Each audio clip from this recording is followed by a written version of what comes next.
Hello दोस्तों, आज हम बात करेंगे ऐसे महान व्यक्ति के बारे में जिसने भारत में व्यापक छुआछूत जैसी व्यापक समस्या को ख़त्म करने में एक महत्वपूर्ण योगदान दिया। इसके साथ ही वे बेहतरीन, शानदार, ज़बरदस्त एक समाज सुधारक, दार्शनिक व लेखक महात्मा थे। अब बात कर लेते हैं सबसे पहले इनके बारे में, क्योंकि प्रधानमंत्री ने महान समाज सुधारक, दार्शनिक और लेखक महात्मा ज्योतिराव फुले को उनकी जयंती 11 अप्रैल पर श्रद्धांजलि अर्पित की है। उन्हें ज्योतिबा फुले के नाम से भी जाना जाता है। बात कर लेते हैं कि ज्योतिराव फुले कौन थे।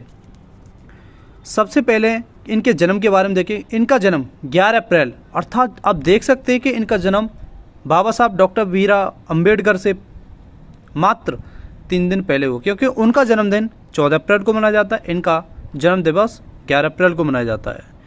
इनका जन्म 11 अप्रैल 1827 को वर्तमान महाराष्ट्र में हुआ था और वे बागवानों और सब्जी किसानों की माली जाति के थे। बात की जाए इनकी शिक्षा के बारे में तो 1841 में फूले को Scottish missionary high school Pune में दाखिला हुआ, जहां उन्होंने शिक्षा पूरी की। विचारधारा में उनकी बात की जाए तो उनकी विचारधारा स्वतंत्रता, समतावाद और समाजवाद पर आधारित थे। फूले थॉमसन पेन की पुस्तक द राइट्स ऑफ मैन से प्रभावित थे और उनका मानना था कि सामाजिक बुराइयों से निपटने का एकमात्र समाधान महिलाओं और निचली जाति के सदस्यों को ज्ञानवर्धन करना था। इसके साथ ही उनके प्रकाशन की बात की जाए कि तृतीय रत्न 1855 में, पोवाड़ा छत्रपति शिवाजी राजे भोंसले यांचा 1869 में, गुलामगिरी 1873 में, सेत करायाचा आसूद 1881 में। सबसे प्रसिद्ध पुस्तक इनकी गुलामगिरी जो 1873 में लिखी गई थी।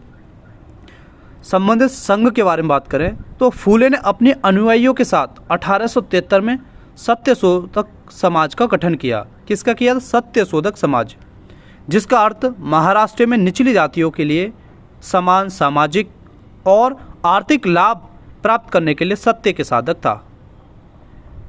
नगर परिषद के सदस्य भी रहे। उन्हें पूना नगर पालिका में आयुक्त नियुक्त किया गया था और 1883 तक इस पद पर बने रहे।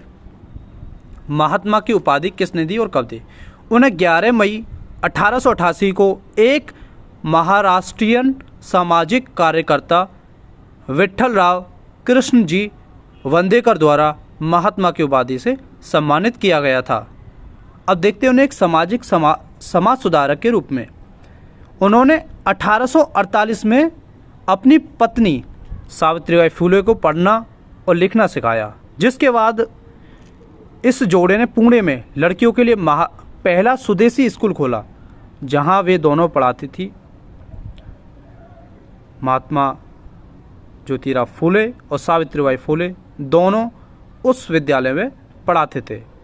वहीं लैंगिक समानता में विश्वास करते थे और उन्होंने अपनी सामाजिक सुधार गतिविधियों में अपनी पत्नी को शामिल करके अपने विश्वासों का अनुकरण किया।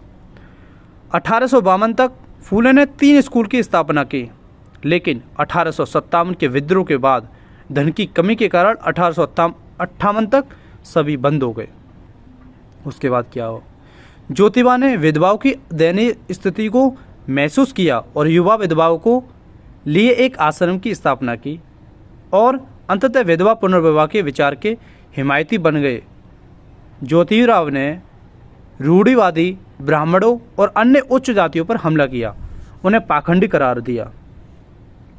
1868 में ज्योतिराव ने सभी मनुष्यों के प्रति अपनी आलिंगनात्मक रवैये को प्रदर्शित करने के लिए अपने घर के बाहर एक आम स्नान टैंक का निर्माण किया और उनकी जाति की परवाह किए बिना सभी के साथ भोजन करने की कामना की। उन्होंने जागरूकता अभियान शुरू किया, जिसने अंततः डॉक्टर बी आर अम्बेडकर और महात्मा गांधी जैसे दिग्गजों को प्रेरित किया। जिन्होंने बाद में जातिगत भेदभाव के खिलाफ एक बड़ी पहल की। कई लोगों का मानना है कि ये फूले ही थे जिन्होंने सबसे पहले दलित शब्द का इस्तेमाल किया। अक्सर वर्ण व्यवस्था के बाहर रखे गए उत्पीड़ित लोगों को चित्रण करने के लिए किया गया था। उन्होंने महाराष्ट्र में अस्पृश्यता और जाति व्यवस्था के उन्मूलन के लिए काम किया। अंत में 28 नवंबर 1890 को उनका स्मारक फूले वाड़ा पुणे महाराष्ट्र में बनाया गया। I hope you like this information. Please like, share, subscribe. Thanks for watching.